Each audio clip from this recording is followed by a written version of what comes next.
itu kalian udah nggak akan bisa bersaing gitu dengan talent-talent yang lain gitu. Jadi kita harus tahu apa sih jargon-jargonnya yang sekarang itu lagi hits dan try to build using that.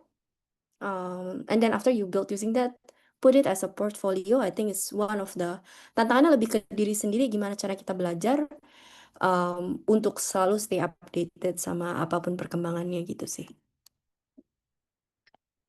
Baik, terima kasih Bu. Berarti emang tantangannya itu perkembangan teknologi itu sendiri ya. Hmm. Kalau kayak gitu kira-kira ada nggak sih skill yang atau mungkin hard skill atau soft skill itu yang benar-benar perlu banget mahasiswa punya gitu, yang harus kita kita pelajarin dari sekarang. eh Kalau menurut aku problem solving sih itu hal yang paling penting karena kalaupun kita bisa pakai AI dan lain-lain, kalau kita nggak kepikiran use case-nya apa atau kita mau nge-solve apa, orang juga mungkin nggak ngerti gitu kita build apa. Itu hal yang paling penting sama berani nanya, berani komunikasi karena aku ngobrol sama beberapa orang, banyak banget temanku yang bilang orang Indonesia itu cenderung malu buat bertanya gitu. I think it's one of the important things where we always clarify dan setiap orang ngomong tuh kita beneran mikirin sebenarnya yang dia yang dia bilang tuh udah benar atau belum sih atau or maybe is there any other solutions yang lebih optimize gitu sih. Oke, terima kasih. Sekiranya kalau aku mau izin tanya lagi, kalau mm, kegiatan-kegiatan atau kayak career path yang sekiranya bagus untuk kalau mau melanjutkan ke industri ibu kira-kira apa? Kegiatan karir pet.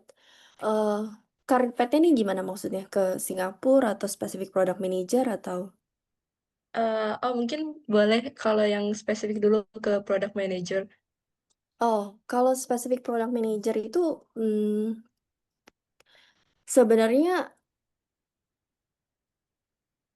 kalau aku sendiri biasanya kalau aku lagi screening CV, yang aku paling lihat itu portfolio ya kalau nggak ada experience. Karena kalau kita main fresh grad, semua kan pasti sama ya experience-nya. Maksudnya jurusannya sama dan lain-lain. And what makes other candidate different itu biasanya a certain candidate different itu biasanya lebih ke portfolionya gitu, apa yang dia attach di CV. Jujur itu yang biasanya aku klik dan aku lihat.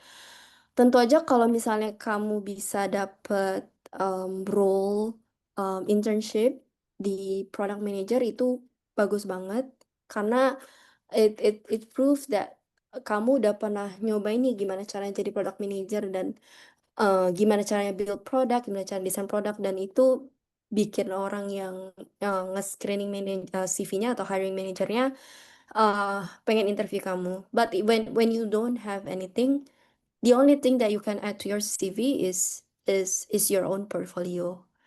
What have you built? How did you build it? What were your consideration when you built it? I think itu sih yang menurutku bikin outstanding.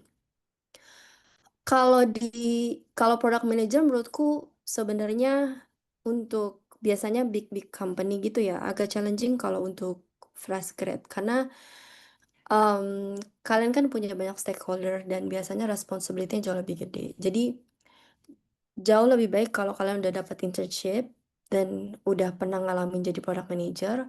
Kalau belum bisa cari, I think there are a lot of like product manager role in a maybe startup or a smaller company untuk jadi portfolio gitu sih.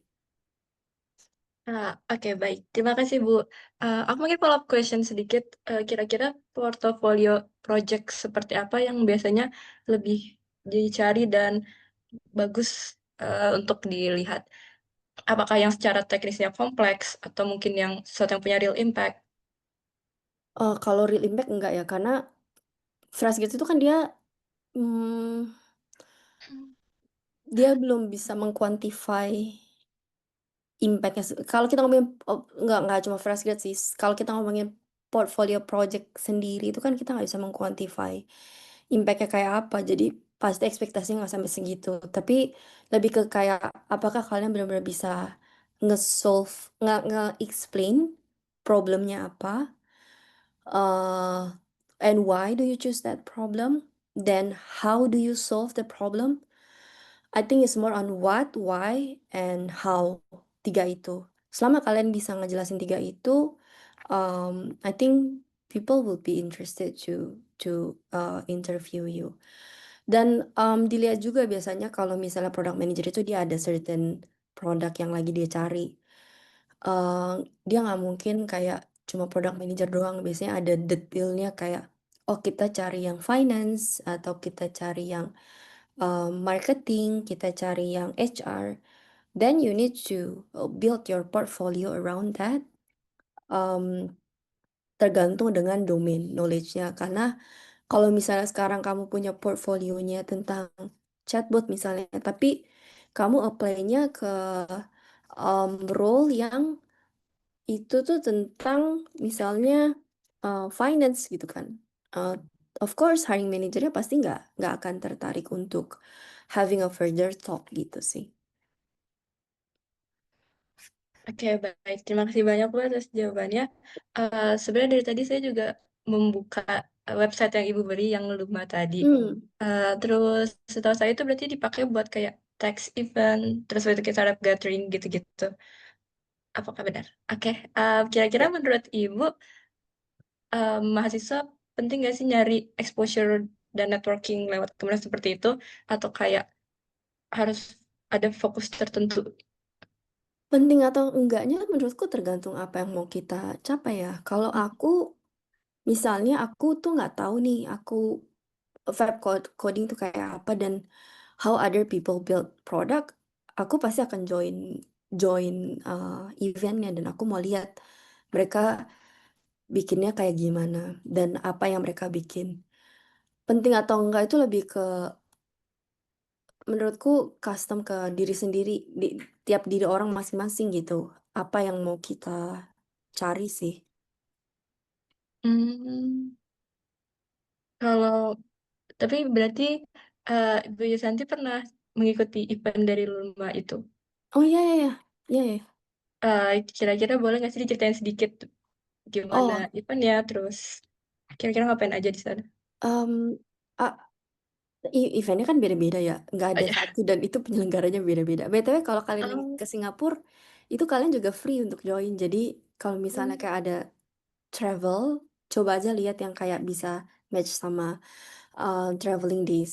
Aku kebetulan nggak pernah join yang beneran Vibe Coders. Kenapa? Karena em, bukan itu yang lagi aku mau cari.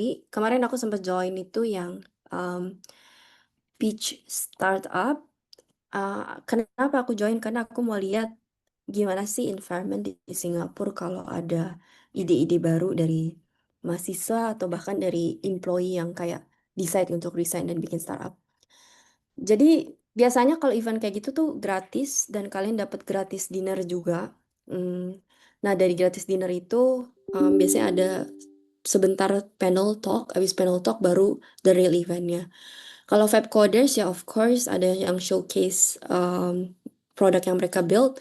Kebetulan aku startup jadi ada 5 venture capital waktu itu VC yang memang nge-review setiap startupnya dan mereka bersedia untuk funding up to 500K untuk setiap ide startupnya. Jadi ya startupnya present 5 menit, kemudian ada Q&A, selesai gitu. Dan aku cuma mau lihat aja sih slide-nya seperti apa, cara presentasinya seperti apa, ide-ide startup sekarang tuh seperti apa yang hype, how VC evaluate before the funding, all of that gitu sih.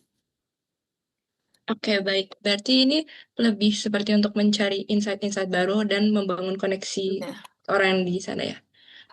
Mungkin aku mau izin tanya juga. Kalau sekarang kan yang lagi ngetren mungkin yang saya rasa mirip-mirip seperti itu kayak hackathon mungkin ya. Tapi itu kan hmm, lebih ke lomba. Kalau ini berarti lebih pure gathering gitu ya. hmm, ya betul-betul. Hackathon juga bagus menurutku buat ditaruh di CV. Biasanya kalau aku lihat ada yang hackathon dan solusi yang dibuild di hackathon itu kayak sesuai sama yang lagi aku cari, itu pasti akan aku interview sih. Oke, baik. Terima kasih banyak. Tapi kalau gitu mungkin topik yang sekarang lagi sangat, yang lagi trending mungkin yang lagi hot itu kira-kira apa ya? Topik apa nih maksudnya? Mungkin topik yang tadi kan kalau hackathon yang sesuai dengan topiknya. Kira-kira kalau topik sekarang yang lagi Oh, general umum. enggak. Jadi topik itu maksudku ya balik lagi sekarang. Apa yang mau kita capai? Oh, Aku nggak tahu ya Bu Riri masih minta mahasiswanya nulis esai 10 tahun kemudian mau ngapain. Menurutku itu hal yang I think one of the important thing.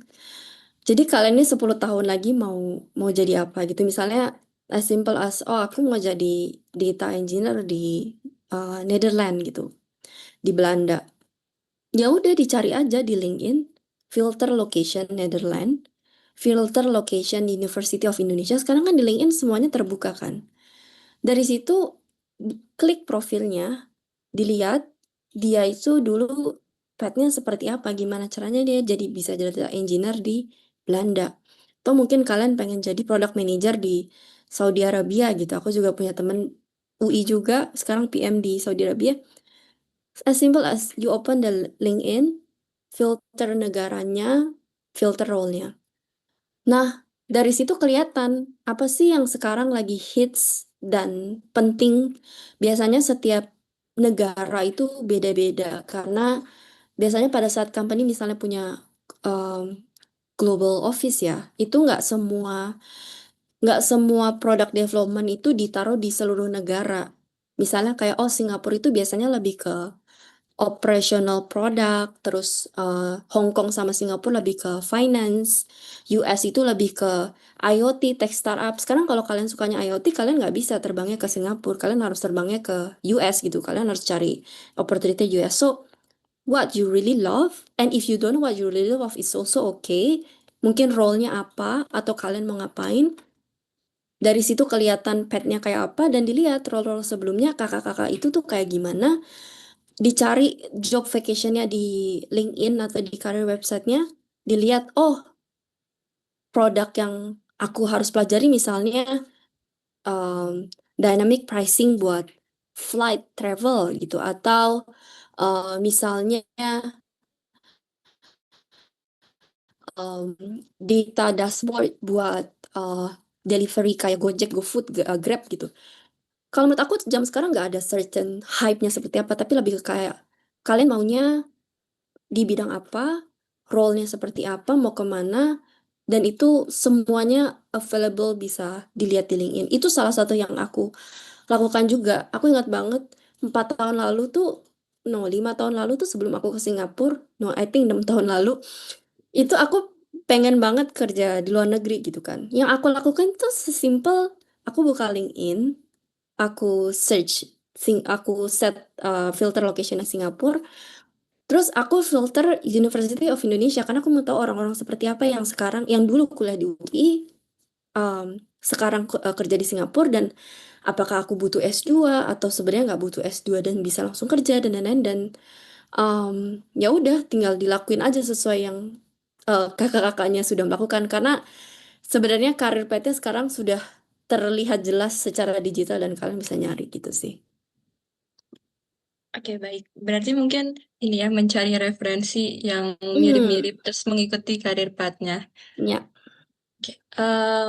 Kalau misal ada mahasiswa ini yang ingin mengikuti, kalau basic fundamental hard skill apa sih yang kayak kita perlu, misal kayak apakah kita perlu mungkin kayak TOEFL gitu ya, terus Oh kemampuan enggak bahasa sih. dan lain-lain. Oh, Biasanya kalau kerja itu dia nggak akan TOEFL sama IELTS. Kenapa? Karena kalian udah di interview dan interviewnya tuh bisa banyak banget. Contohnya aja kalau misalnya kalian ke Apple ya. Apple tuh 8 interview, Google 6 interview. Kayak dari 6 interview sama 8 interview juga udah kelihatan gitu. Kalian bisa bahasa Inggris atau enggak. Jadi biasanya nggak nggak dilihat sama sekali. Um, One of the thing yang waktu itu aku sempat lakukan ya, aku akan nge-list down potential pertanyaannya seperti apa. Dan lagi sekarang pun di Google tuh udah tersedia banget apa aja kira-kira pertanyaan yang akan ditanyain gitu kan. Terus ya tinggal di list down answernya dan coba diingat-ingat aja gitu. Kayak menurutku sekarang udah gampang banget sih. Oke, baik-baik. Terima kasih banyak atas jawabannya. Em, Mungkin aku mau ini lagi sih terkait culture dan budaya kalau misalnya kerja di luar negeri. Itu kalau misalnya, eh apa kan nanti kita bakal ketemu orang-orang yang sama-sama mungkin dari negara lain dan itu sama-sama kerja di tempat yang sama. Itu untuk kolaborasinya dari ibu sendiri berarti bagaimana? Hmm, nggak ada sih semua. Menurutku setiap negara semua orang sama aja. Hmm. Nggak ada bedanya karena kayak pasti ada beberapa personality di eh setiap orang beda-beda. Dan itu nggak akan ada kayak, oh orang Vietnam kayak gini, orang Thailand kayak gini, yang nggak ada, semua sama aja sih. Iya, baik. Nah, paham. Terima kasih banyak, Bu. Tapi kalau misalnya kebiasaan dari diri kita sendiri yang perlu kita latih dan tanamin itu untuk mempersiapkan diri untuk keluar negeri itu gimana ya, Bu? Aku jadi kayak sedikit tertarik nih, pengen apa sih yang harus aku iniin. Um, Always question aja sih, bener-bener mikirin.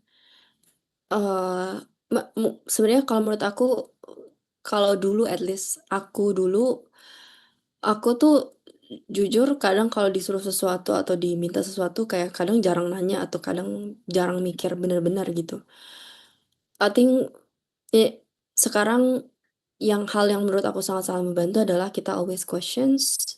Um, Mau itu cuma klarifikasi atau apa, kita harus benar-benar ngerti apa yang mau kita lakuin dan kenapa kita melakukan itu gitu.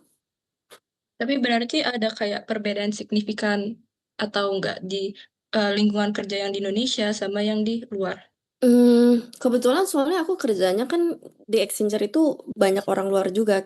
Hmm, Jadi Accenture tuh dia nggak cuma Jakarta office. Biasanya satu project itu ada dari Accenture Singapura, Accenture Malaysia. Jadi sama aja sih. Tapi kalau lebih ke culture mungkin lebih ke tipe setiap company kan beda-beda. Ada BUMN, ada PNS, dan lain-lain. Nah itu mungkin yang akan bikin beda. Tapi balik lagi kalau kita ngomongin orang, semua orang tuh menurutku sama aja ya. We cannot have like generalisasi. Oh, kalau dia dari sini dia orangnya kayak gini gitu. Tapi lebih ke how we can always listen to them sama how we can communicate to them. ya baik, terima kasih banyak atas jawabannya. Berarti kalau misalnya mahasiswa nih pengen nyiapin diri buat exposure internasional, berarti yang paling harus ditekan itu kita cari career path-nya dulu, terus abis itu kita apa namanya, ikutin path-nya. Kalau misalnya dari aku mungkin mau ke topik ini sih, karena beberapa mahasiswa yang zaman sekarang tuh ngerasa, aduh kayaknya susah deh, terus abis itu malah kayak patah semangat dan lain-lain. Di bang. Nah, mungkin ini aku sekalian share ya. Jadi kalau di Singapura itu, kalau mungkin aku cuma bisa share yang orang mau ke Singapura ya. Jadi di Singapura itu ada dua cara. Yang pertama itu, ya ada dua visa. Yang pertama tuh S-Pass, yang kedua tuh Employment Pass. Nah, kalau S-Pass itu biasanya company-nya tuh ada kuotanya. Dan biasanya lumayan jarang orang Indo tuh dapat S-Pass. Satu lagi namanya Employment Pass. Employment Pass itu apa? Employment Pass itu adalah visa untuk um, skill-skill yang memang dibutuhkan di Singapura. Dan Employment Pass itu tuh kita ada scoring yang harus kita penuhi. Dan kebetulan UI itu satu-satunya universitas yang eligible buat additional 20 points. Nah, poin yang harus kita achieve tuh 40 dan UI itu satu-satunya yang ada dapat additional 20 poin. Jadi kalian benar tinggal fulfill additional 20 poin. Bahkan UGM dan ITB pun itu tuh dia nggak masuk dalam universitas yang listed untuk eligible additional point ini untuk semua jurusan. Jadi eh mungkin aku share aja kali ya linknya kalau ada yang mau lihat-lihat. Jadi ada eligibility-nya bisa dilihat. Nah, jadi UI ini dia udah em, benar-benar dihargai di government Singapura memang dapat additional 20 points. Artinya memang pemerintah Singapura pengen nih anak-anak UI ke Singapura. Terus di poin itu selain ada qualification which is universitas, itu ada skill bonus. Nah, skill bonusnya itu sekarang itu untuk yang shortage di occupation. Kebetulan aku lihat tadi pagi product manager itu udah dihapus. Dulu waktu aku terbang ke Singapura itu masih jadi one of the skill yang shortage di Singapura. Tapi untuk web, application developer, mobile developer, software developer, data scientist, AI, itu semuanya masih shortage. Artinya apa? Supply yang ada di Singapura tuh nggak cukup. Graduate yang ada di Singapura tuh nggak cukup untuk memenuhi lowongan-lowongan yang ada di Singapura. Di timku sendiri ada fresh grad juga dari India. Dia jadi back-end developer aku. Yang artinya apa? Sebenarnya don't limit yourself cuma karena ada AI atau karena takut berkompetisi gitu. Kompetisi menurutku ada di mana aja. Dari segi poinnya kalian udah ada additional 20 points karena kalian lulusan UI. Dari segi role-nya kalian juga bisa tambahan karena kalian dari misalnya kalian mau pursue software developer atau application developer itu termasuk shortage skill.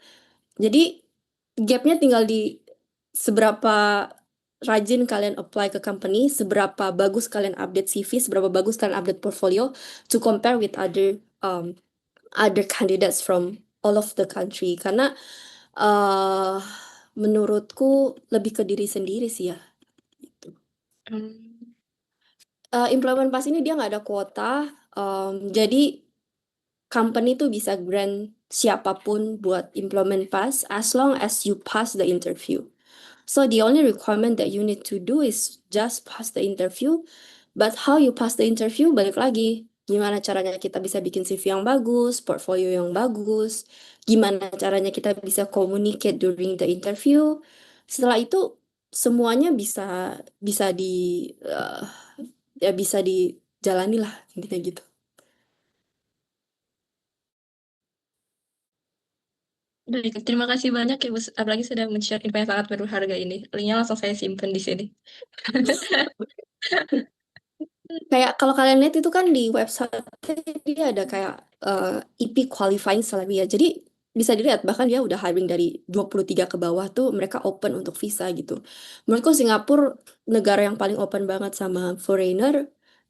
Cuma memang dia itu nyari orang yang beneran pintar dan beneran punya skill gitu. Jadi the only gap that you have to not working in Singapore is only yourself. Gimana caranya build CV, gimana cara build portfolio gitu. Lagi terima kasih banyak atas insight-nya. Em, mungkin aku mau nanya sedikit nih, kalau dari kami yang mahasiswa awam, kira-kira untuk mendapat info-info yang seperti ini, mungkin nggak cuman di Singapura aja, di negara-negara lain, itu apakah Bu Yusanti ada platform tertentu atau kayak dari relasi? Aku enggak sih, aku nyari sendiri di Google. Em, Hmm, tapi kalau aku lebih ke ini aja sih, kalau kalau aku lihat di LinkedIn ada anak UI nggak pernah kuliah di Singapura, dia cuma kuliah S1 di UI dan dia bisa kerja di Singapura, artinya aku bisa juga. Aku gitu aja sih. Jadi I think you just need to really open LinkedIn and see if other people do it, and then I mean just try to replicate what they are doing. baik-baik.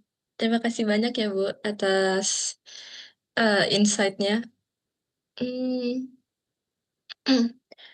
mungkin aku sedikit, karena sudah mulai mau menuju ke penghujung acara, mungkin aku mau menyampaikan pertanyaan penutup dulu, berarti udah dekat-dekat akhir. Apakah ada kesan-pesan untuk mahasiswa teknik nih yang lagi mempersiapkan diri untuk ke dunia Kesan-pesannya, itu? eh, kayaknya the whole session ada di kesan-pesan sih. Atau mungkin kalau misalnya Ibu Yusanti eh, ya, berbicara ke Ibu Yusanti yang masih mahasiswa, apa sih yang bakal langsung dikasih tahu?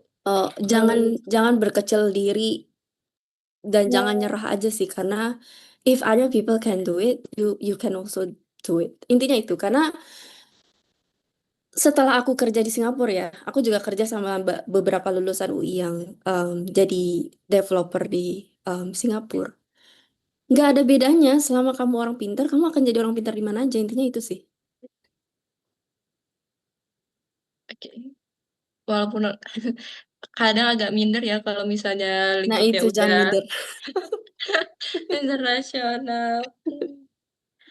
Berarti mungkin aku ada ini lagi sih tambahan, pertanyaan tambahan kalau misalnya negara selain Singapura kira-kira yang opportunities karirnya besar seperti ini juga. Besar, definisi besar apa? Kan kalau di sini kan kalau di Singapura tuh kayak itu kelihatannya tuh sangat accessible dan sangat bisa dicapai gitu ya untuk bahasa Oh, Indonesia. em, Belanda, Belanda tuh juga terima yang belum bisa bahasa Belanda. Tapi biasanya kalau Belanda itu lebih nyarinya data engineer, pokoknya data related lah. Kebetulan aku memang nggak spesialisasi di data. Product manager tuh sebenarnya hampir seluruh negara sih, dari mulai Dubai, Saudi Arabia, Bangkok. Kalau kalian tertarik ke Bangkok. Kalau yang kalian mau learn new language, Jepang juga bisa, tapi ada minimum requirement-nya. Cuma biasanya kalau buat developer itu dia nggak ada minimum language requirement, dia terima buat yang bisa bahasa Inggris. Dan biasanya ada specific company yang memang dia rutin ngambil lulusan-lulusan Indo setiap tahunnya. Jadi tinggal dilihat aja sih kalau di Jepang tuh biasanya Rakuten itu dia setiap tahun itu ngambil fresh grad dari Indo. Mana lagi ya? Oh, Malaysia, KL. KL juga banyak. Tapi kalau KL tuh biasanya lebih ke business operations. Kalau kalian suka yang deep knowledge ke suatu bisnis, itu di KL gitu.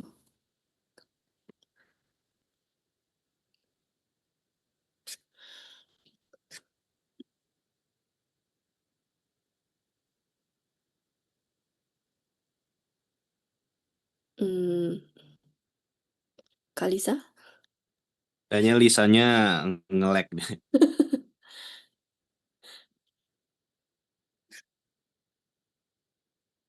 Silahkan mungkin Dava dulu bertanya deh. Oh, nanya. Bentar ya.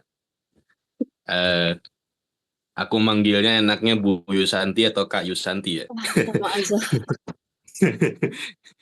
Aku kayaknya paling enak manggilnya Kak deh. Oh, oke. Kak Yusanti, aku penasaran. Kan kalau nggak salah dulu Kak Yusanti itu aslab ya. Hmm.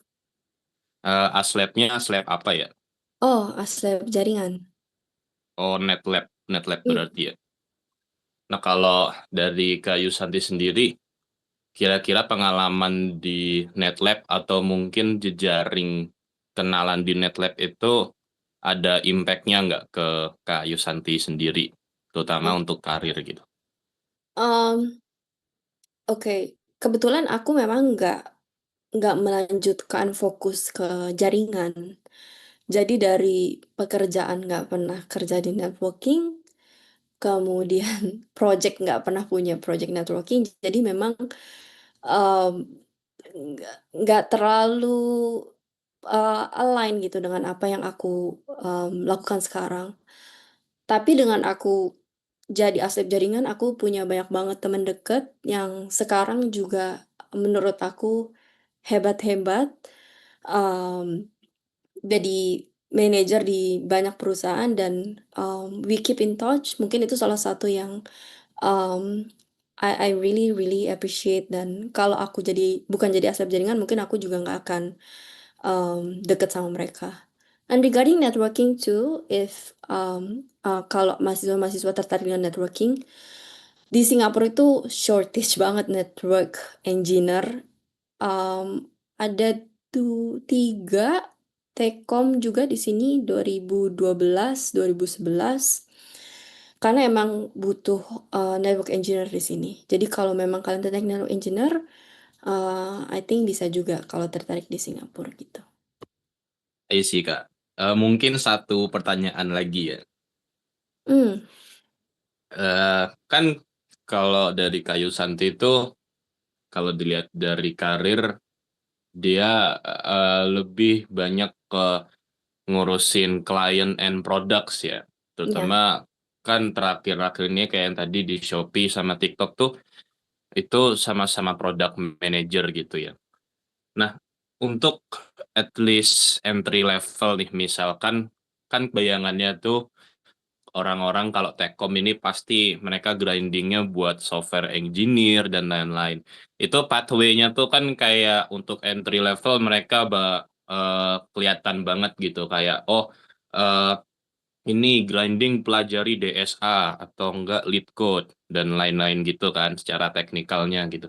Nah, kalau dari Kayu Santi tuh sebagai product manager dan lain-lain itu yang dipelajari itu sebenarnya apa Kak sebelum sebelum Kak Yusanti keterima gitu di posisi itu gitu.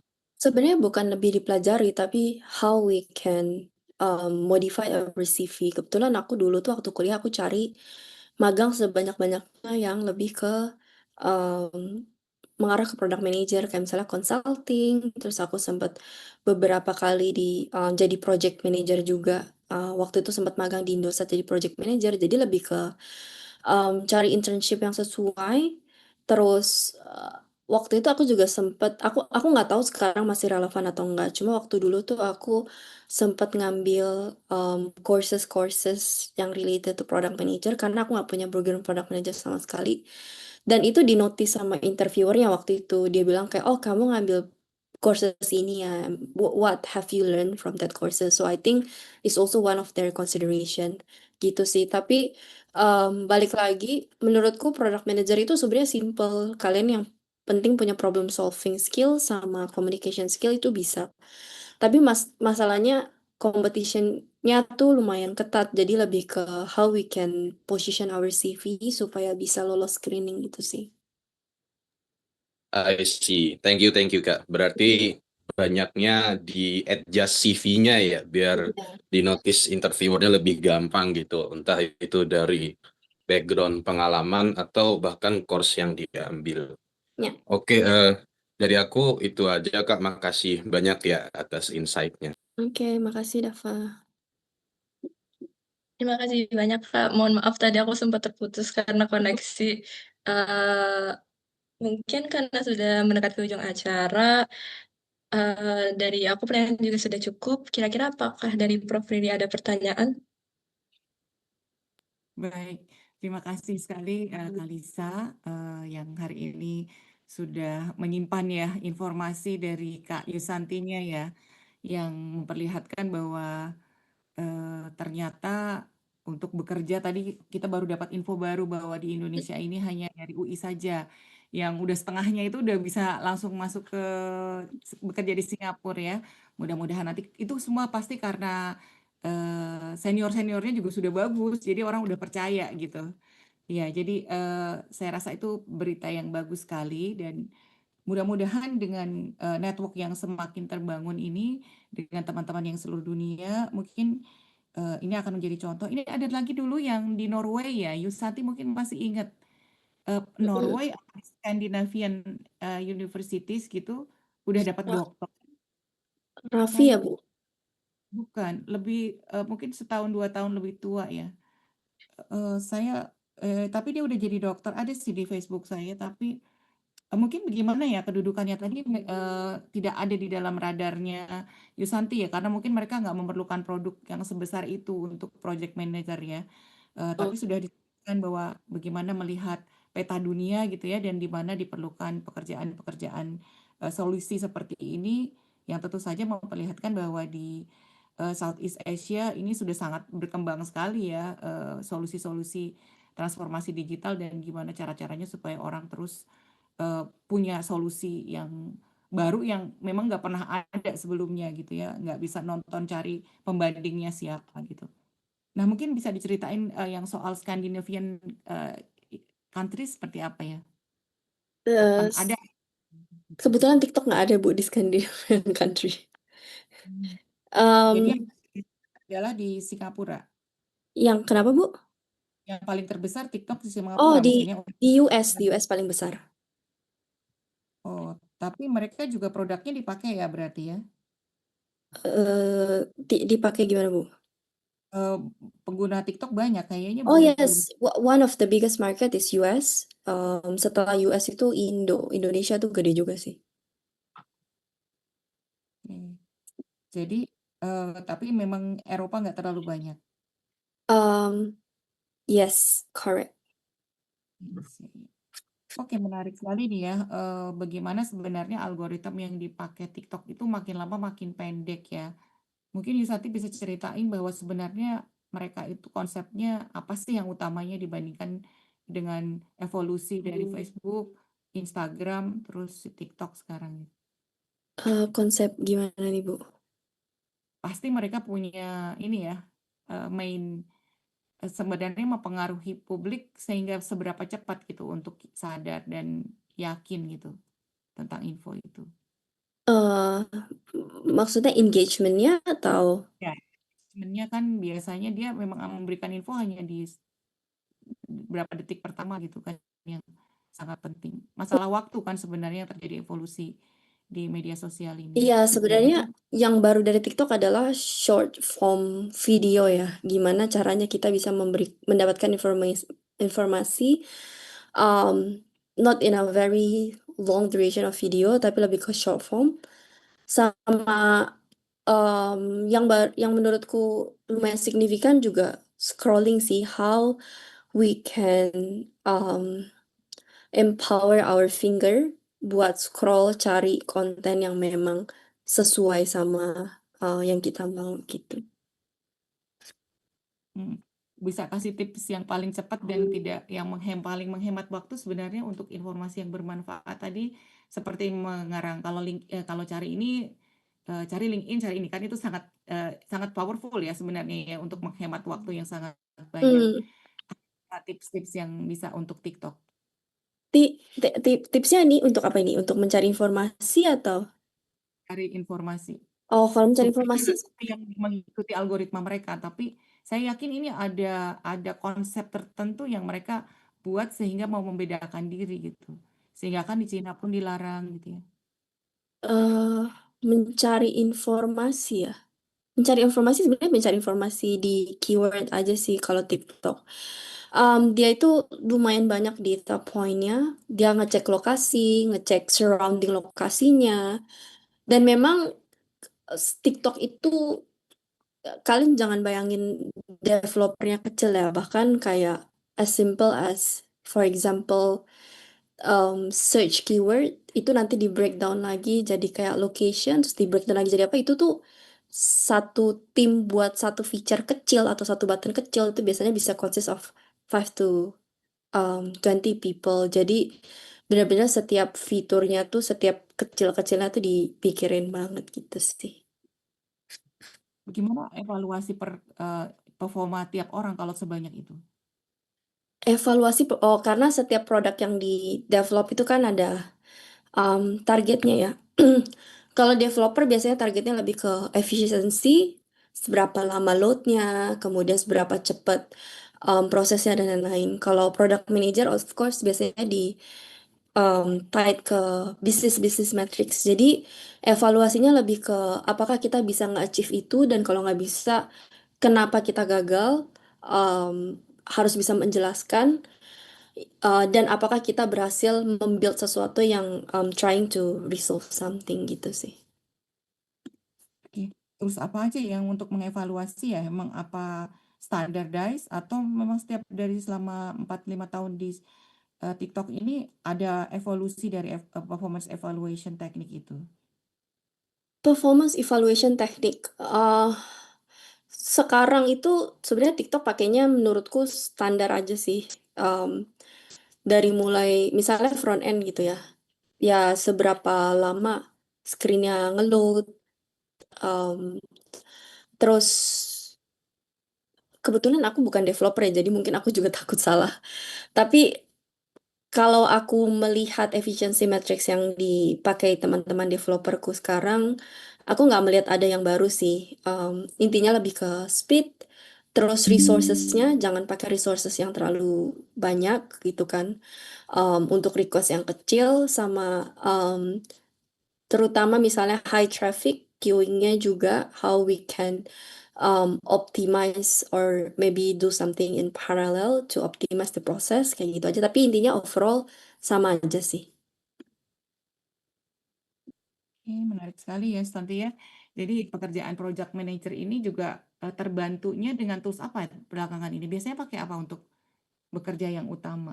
Kalau Untuk sekarang kalau sekarang itu udah ada ininya sama kayak AI, sama kayak ChatGPT, tapi dia in-house buatan TikTok.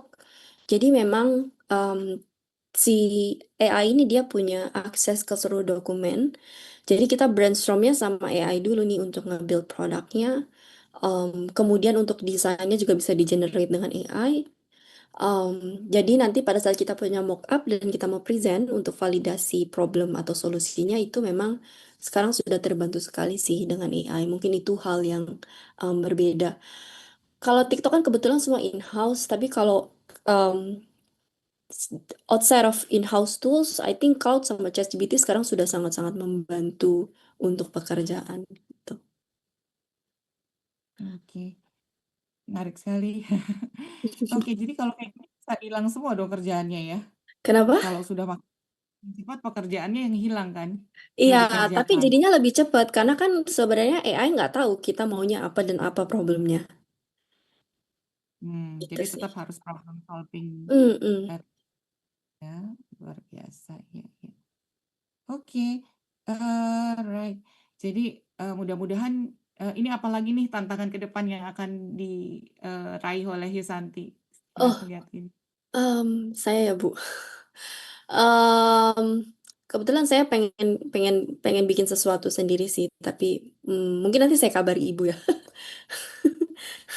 Iya, ya. Baik, karena memang sekarang itu yang harus di-keep ya, bagaimana punya pengalaman dan kemudian bisa punya sesuatu yang unik ya, dan pasti memang semuanya pasti pasarnya sebenarnya. Oh ya, satu lagi, apakah ada eh, di TikTok ini orang Indonesia disasar khusus gitu? Misalnya, oh ini kita mau sasar orang Indonesia nih, jadi bikinlah produk yang khas untuk orang Indonesia. Oh, Shopee kayak gitu karena Shopee itu market paling besarnya Indonesia. Jadi dan profit paling besar Indonesia. Jadi memang Shopee itu lumayan gede, developernya difokusin buat Indonesia and how to keep Indonesian customer engaged untuk tetap beli di online shopping. Dan menurutku nggak cuma Shopee, karena kalau kita lihat di Southeast Asia, terutama company-company yang nyasar ke Southeast Asia, Indonesia is one of the biggest market. Jadi most of the time, kalau kalian lihat juga role di Singapura, kita ngomongin account manager, itu banyak banget open account manager khusus Indonesian market karena mereka pengen tahu nih gimana caranya localize solution mereka untuk Indonesia, terutama B2B. Jadi buat kalian adik-adik yang masih di Indonesia jangan jangan minder karena kalian itu punya background yang dari Indonesia yang dimana buat orang-orang kayak Singapura yang pengen punya company yang profitable-nya tinggi ya. Indonesia itu salah satu market yang perlu di-unlock untuk um, populasinya bisa pakai produk mereka gitu sih. Oke, jadi kunci utamanya bahasa Inggris ya. Kalau Ya, kita Jadi udah bukan requirement lagi, makanya itu di UI memang mau dihapus sih itu nilai bahasa Inggris karena sudah harus gitu ya. iya, Eh, TOEFL IELTS juga udah bukan ini sih yang penting ya bisa bahasa Inggris. Sudah bukan ditanya lagi gitu ya. Iya. Tadi ada keunggulan utama, maaf ya ini saya agak panjang. Eh, Kalau kita orang pinter dimanapun itu pasti dihargai gitu. Nah, Hmm. itu eh, dari mana kesimpulan itu didapatkan ya? Karena nggak ngerasa berbeda kan dengan orang dimanapun gitu. Nah sekarang di antara PM-PM TikTok di seluruh dunia itu ada nggak comparisonnya Yusanti dengan mereka dilakukan, terus pernah apa gitu yang terlihat? Maksudnya gimana nih Bu? Boleh Eh, dielaborasi nggak pertanyaannya? Ada perbandingan antara Yusanti sebagai PM dengan PM-PM projectnya TikTok lainnya di seluruh dunia. Tadi kan ada 18.4. Oh, perbedaan menurut aku oke, to be honest, aku sendiri merasa semua aku nggak ada bedanya sih. Tapi lebih ke uh, s- ya tadi orang pinter di mana aja pasti pasti dihargai dan mereka tuh nggak akan ngelihat background aku. Bahkan aku satu-satu yang pakai kerudung dan Islam gitu kan. They don't even look at that. Aku salah satu yang kerudung Islam. I cannot even speak Chinese. TikTok itu Chinese company. Hampir semuanya ngomong Chinese. And the reason why I can be there is ya karena menurut aku mereka menghargai aku sebagai orang pintar gitu, bukan karena aku dari negara sesuatu atau aku tahu sesuatu. Jadi selama kalian percaya kalian pintar dan kalian bisa merubah CV kalian jadi CV yang memang orang itu cari, ya kalian bisa mencapai apapun yang mau kalian capai gitu. Jadi balik lagi yang aku ulang terus, the only gap that you have itu only yourself, like how you try to improve and build your own portfolio gitu sih. Oke. Very good. Itu wording yang harus diambil nih hari ini. Tolong mungkin nanti kalau si Karisa yang membuat ini, mungkin keywords-keywords yang ada yang penting-penting itu mungkin dibikin ya jadi satu. Tinggal masukin ke notebook LM aja sih jadi satu gitu rancangan sehingga dapat satu hasil sehingga bisa ketahuan nih pesan-pesan penting utama dari kemarin engineer, telecommunication, sekarang product manager ya dan konsultan gitu ya, itu seperti apa. Jadi sehingga teman-teman ini lebih cepat lagi belajar. Uh, Baik, terima kasih banyak Yusanti. Mudah-mudahan orang Indonesia lebih banyak lagi yang seperti Yusanti membanggakan ya dan banyak membawa nama bangsa dan ternyata memang sebenarnya kalau negara kita masih banyak yang menyalahkan orang lain ya. Sebenarnya nggak ada kan ya. Ya, Sendiri. Nggak ada sebenarnya mereka ngurus mereka sendiri diri mereka sendiri kan. Cuman kita yang merasa bahwa kita jadi objek, padahal kita sebenarnya adalah subjek kita sendiri. iya Gitu. itu benar banget sih Bu, karena maksudnya kalau kalian beneran tahu background aku, I'm not even come from like a wealthy family. eh aku juga nggak S2, tapi here I am gitu kan. Jadi bener-bener the only thing that is stopping you is only yourself gitu sih. Oke, dibandingkan anak NUS juga mereka nggak pernah nanya. Ada yang PhD pastikan yang di TikTok. Iya, banyak banget PhD. Bahkan developer aku rata-rata PhD semua. Tapi ya, eh ya balik lagi, kalau kalian pinter, di mana aja kalian pasti pinter. Gitu, Kalista, Putri, Shiva, dan ada Haikal, Dava, sama Winnie. Ini Ida, halo, belum kenal ya. Senang sekali hari ini saya bisa ngobrol karena bagi saya setiap hari itu adalah hari belajar dan saya senang sekali bahwa tadi ingat ya tugas yang diberikan itu ternyata bukan sesimpel memberi tugas ya itu tugasnya Hmm. mikir gitu, Kalisa. Baik, Berat siap mau. karena sejak saat itu akan diwujudkan gitu sama dengan project manager dan nanti pun AI juga bisa memperkirakan kita tercapai apa enggak gitu ya. Saya jadi baru ingat nih apa yang mau saya kerjakan dengan file-filenya. Sebenarnya luar biasa itu yang sudah dilakukan oleh teman-teman dan saya yakin makin banyak yang bisa berprestasi dan membawa nama bangsa. Dan ini mudah-mudahan bisa disebarkan karena kita sebenarnya tadi tuh pasar kita sebenarnya diincar oleh banyak orang gitu ya karena jumlah kita yang sangat besar ini. Jadi sekali lagi terima kasih waktunya Yusanti. Mungkin Kalisa mau ini ada sertifikat. Iya, iya baik Bu. Aku mau lanjut mungkin sebagai bentuk apresiasi kita ada sertifikat nih untuk Ibu Yusanti. S- Sebentar. Apakah sudah terlihat? Itu masih ini ya. Oh, oke, terima kasih. Oke, mungkin aku sekaligus lanjut sama sesi dokumentasi. Aku hitung ya. 3, 2, 1. Dava, buka semua dulu mungkin ya dibuka kameranya yang sudah bangun. Saya juga karena mau ini jadi tertantang bangun pagi supaya bisa segar ya. Siva sama Putri, Putri dari mana ya? Tidak.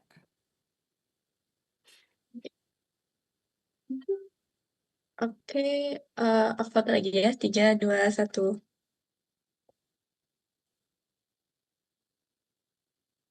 Aku ingin stop share screen dulu, lalu ngambil dokumentasi secara lengkap ya. Oke. 3, 2, 1.